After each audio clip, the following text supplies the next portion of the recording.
ہمارا جو آج کا ٹاپک ہے وہ ہے آزمائش اور گناہ پر فتح۔ تو آج ہم دیکھیں گے کہ ہم آزمائش پہ اور گناہ پہ فتح کس طرح سے پا سکتے ہیں، اور اس کے لیے ہم حوالہ دیکھیں گے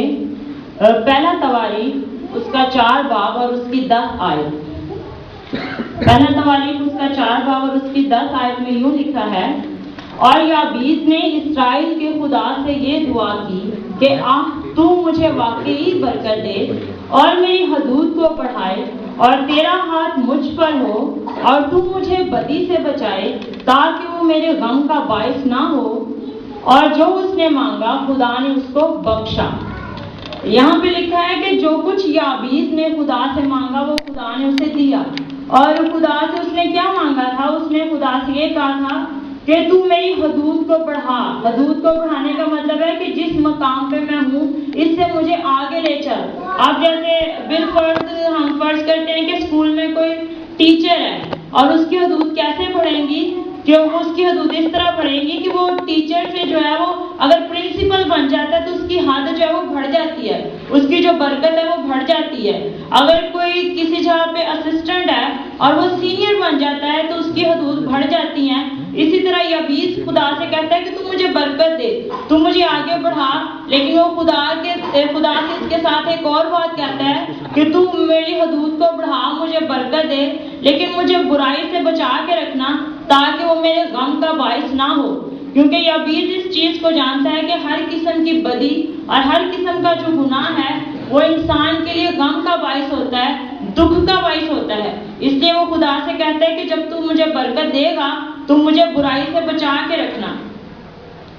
اور ہم دیکھتے ہیں بہت سے لوگوں سے میں نے بات سنی ہے، وہ کہتے ہیں کہ خدا سب کچھ کر سکتا ہے، اور جب وہ کہتے ہیں کہ خدا سب کچھ کر سکتا ہے، اس کے باوجود جب انسان گناہ کرتا ہے تو خدا اسے روکتا نہیں ہے، خدا اس کا زبردستی ہاتھ کیوں نہیں پکڑتا اور اسے بدی سے کیوں نہیں روک دیتا تاکہ وہ دوزخ کی طرف نہ جائے۔ اور وہ بہت بڑی جو مثال ہے وہ ہمارے سامنے ہوا کی پیش کر دیتے ہیں۔ وہ کہتے ہیں کہ جب لوگ کہتے ہیں کہ آدم اور ہوا کی وجہ سے گناہ دنیا میں آیا، تو وہ کہتے ہیں کہ آدم اور ہوا قصوروار نہیں ہے، خدا قصوروار ہے، کیونکہ خدا تو خدا ہے اور وہ تو انسان تھے۔ اس لیے جب ہوا پھل کھانے لگی تھی تو خدا اسے روک دیتا، خدا اسے کہتا تو نہ کھا۔ خدا نے ایسا کیوں نہیں کیا؟ اس لیے خدا جو ہے وہ اس چیز کا قصوروار ہے، لیکن یہ بالکل غلط ہے۔ بے شک خدا قادر ہے، وہ ہوا کو ہاتھ پکڑ کے روک سکتا تھا، اسے پتا تھا جب ہوا گناہ کرنے لگی تھی، نافرمانی کرنے لگی تھی، لیکن خدا نے ہمیں آزاد مرضی دی ہے۔ اور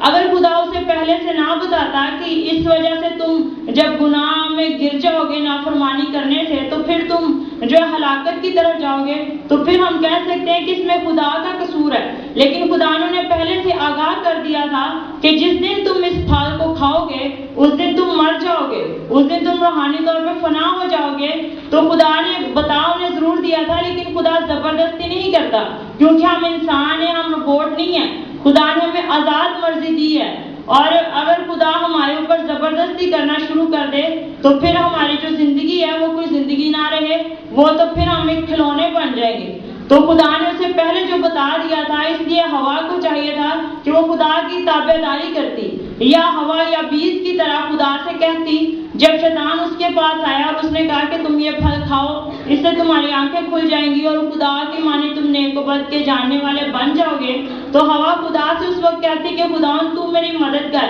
مجھے اس آزمائش میں نہ جانے دے اور مجھے برائی سے بچا، مجھے نافرمانی کرنے سے بچا۔ تب خدا ضرور اس کی مدد کرتا، لیکن بجائے اس کے کہ ہوا خدا سے مدد مانگ کے اس وقت اس نے خدا کی محبت پہ، وفاداریوں پہ شک کیا۔ اس کے اندر واقعی یہ بات آئی کہ خدا شاید حقیقت میں ان کے ساتھ دھوکہ کر رہا ہے، خدا اس چیز سے وہ ڈرتا ہے کہ کہیں یہ بھی میری مانند نہ بن جائے، اس لیے خدا نے ہمیں پھل کھانے سے منع کیا ہے۔ تو اس نے اس طرح پھل کھا لیا اور پھر گناہ میں گر کے باغ عدن سے خارج ہو گئی اور اپنے شوہر کو بھی اس میں شامل کر لیا۔ تو اس میں خدا کا کوئی قصور نہیں ہے، بلکہ انسان جو خود کرتا ہے وہ اس کا خود ذمہ دار ہے، کیونکہ خدا نے انسان کو نیکی اور بدی کا رستہ بتا دیا ہے۔ خدا نے ہمیں بائبل مقدس میں بتایا ہے کہ یہ رستہ زندگی کا اور یہ موت کا ہے۔ اب جو چوائس ہے وہ ہماری ہے کہ ہم کس رستے کو چنتے ہیں۔ اور ہم دیکھتے ہیں کہ جب سلیمان بادشاہ خدا سے حکمت کے لیے دعا کرتا ہے کہ خدا تو مجھے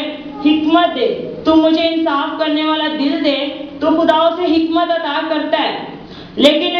جب سلیمان نے خدا سے حکمت مانگی تو خدا نے اسے حکمت ہی دی، اور اس کے ساتھ بے شک اسے دولت، عزت، حیات دی۔ لیکن اگر وہ سلیمان خدا سے یہ کہتا ہے یابیس کی طرح کہ تو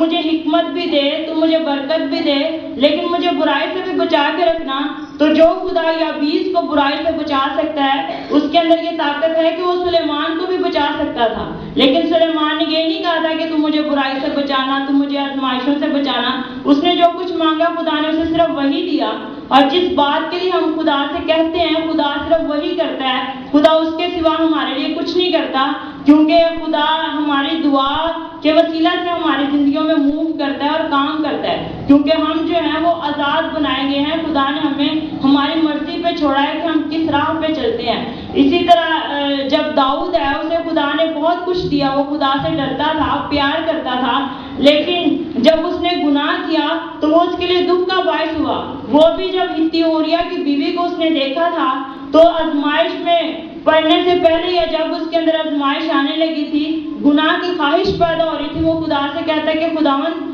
یہ گناہ ہے، تو مجھے میری مدد کر، مجھے اس گناہ سے بچا کے رکھ، تو خدا اسے بھی ضرور بچا لیتا۔ لیکن اس نے کچھ ایسا نہیں کیا، بلکہ اس نے کیا کیا، وہ گناہ کی طرف آگے بڑھتا گیا، اور وہ جو گناہ تھا وہ داؤد کے لیے دکھ کا باعث ہوا۔ داؤد کے اپنے ہی بیٹے ابیسلوم نے اس کے تخت پر قبضہ کیا، اور داؤد کو پھر وہاں سے اپنا جو محل ہے وہ چھوڑ کے جانا پڑا، اور پھر جو داؤد کی حرمیں تھیں اس کے ساتھ اس کے بیٹے نے بدکاری کی، اور یہ اس کے دکھ کا باعث ہوا۔ اور پھر جو بیٹا ہتی اوریا کی بیوی کے داؤد کے پیدا ہوتا ہے وہ بھی مر جاتا ہے، اور اس طرح گناہ کی وجہ سے داؤد کو غم پر غم ملتا ہے۔ اور یابیس اس بات سے واقف ہے، اس لیے خدا سے کہتا ہے تم میری حدود کو بڑھا، لیکن مجھے گناہ سے بچا کے رکھنا، برائی سے بچا کے رکھنا، تاکہ وہ میرے لیے غم کا باعث نہ ہو۔ اور یسوع مسیح انسان کی نیچر سے، اس کی فطرت سے اچھی طرح واقف ہیں، کیونکہ اسی نے انسان کو بنایا، اور کوئی چیز جو ہے وہ یسوع مسیح سے پوشیدہ نہیں ہے۔ اس لیے جب یسوع کے شاگردوں نے اس سے کہا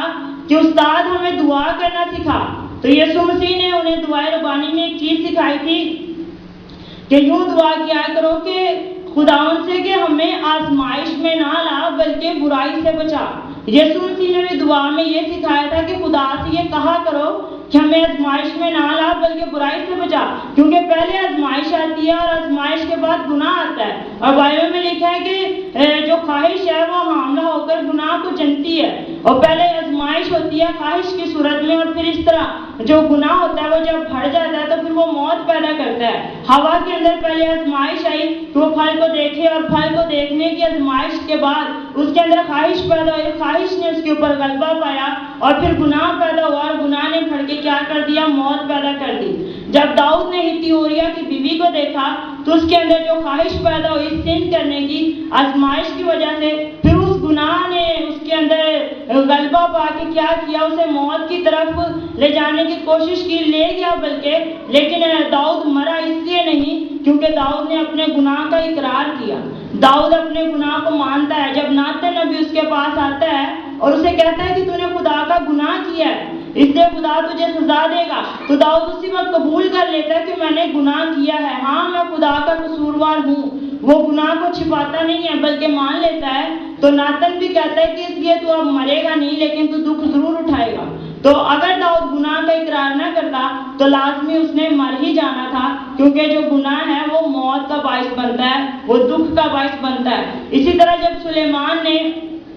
غیر اقوامی شادیاں کی تو وہ اس کے دکھ کا باعث ہوا، کیونکہ جب اس نے غیر اقوامی شادیاں کر کے غیر معبودوں کی عبادت کی، زندہ خدا کو چھوڑ کے وہ دوسرے معبودوں کی طرف جو کہ خدا نہیں ہے، محض بت ہیں، ان کی طرف گیا، تو اس کے بعد کیا ہوا کہ خدا کا جو دل تھا وہ سلیمان سے غمگین ہوا، اور اس کے بعد کیا ہوتا ہے کہ خدا کہتا ہے کہ اب صرف ایک قبیلے پہ سلیمان کے بیٹے کی بادشاہت رہے گی، اور پھر اس کے بعد جو 10 قبیلے ہوتے ہیں وہ ان سے چھن جاتے ہیں، کیونکہ یہودا کا قبیلہ تو آلریڈی ان کا تھا ہی، لیکن بعد میں صرف ایک قبیلے پہ یہ بادشاہی کرتے ہیں۔ اور اس طرح جو سلیمان کے لیے اس کا گناہ ہے وہ دکھ کا باعث ہوا، وہ غم کا باعث ہوا، کیونکہ گناہ ہے ہی دکھ اور موت اور غم کا باعث۔ اور اسی طرح ہم دیکھتے ہیں جب اخی اب گناہ کرتا ہے تو وہ گناہ اسے دکھ دیتے ہیں، اس کے لیے ضلالت کا باعث بھی بنتے ہیں اور اسے خدا سے دور ہٹا کے پھر اسے موت کی طرف گامزن کرتے ہیں۔ اسی طرح ہم بائبل میں کوئی بھی ایسا شخص لے لیں جس نے گناہ کیا ہے تو وہ گناہ ہمیشہ اس کے لیے دکھ کا ہی باعث بنا ہے، اور گناہ کبھی بھی خوشی کا باعث نہیں بنتا، بلکہ بائبل بیان کرتی ہے کہ جو گناہ ہے اس کی مزدوری موت ہے، اور ہم جانتے ہیں کہ بائبل کی ہر ایک جو بات ہے وہ سچی ہے، اور گناہ کی مزدوری موت جو ہے وہ ہمیں دوزخ کی طرف لے کے جاتی ہے، لیکن یسوع مسیح جو ہے وہ اس لیے آئے تاکہ ہم زندگی پائیں اور کثرت سے پائیں۔ ہم دیکھتے ہیں کہ کس طریقے سے یسوع کی جو قربانی ہے اور جو یسوع کا خون ہے وہ ہمیں آزمائش اور گناہ پہ فتح دیتا ہے۔ ایک تو اس طرح ہم گناہ پہ اور آزمائش میں فتح پاتے ہیں جب ہم خدا سے یہ دعا کرتے ہیں کہ خداوند تو ہمیں آزمائش میں نہ جانے دینا، ہمیں برائی سے بچا کے رکھنا، تو پھر خدا ہماری مدد کرتا ہے۔ لیکن خدا تب کرے گا جب آپ کہیں گے خدا سے کہ تو ہماری مدد کر۔ تو اب ہم یسوع مسیح کے خون کے بارے میں تھوڑا دیکھیں گے، اور اس کے لیے حوالہ دیکھیں گے 2 کرنتھیوں اس کا 5 باب اور اس کی 17 آیت میں یوں لکھا ہے، اس لیے اگر کوئی مسیح میں ہے تو وہ نیا مخلوق ہے، پرانی چیزیں جاتی رہیں، دیکھو وہ نئی ہو گئی۔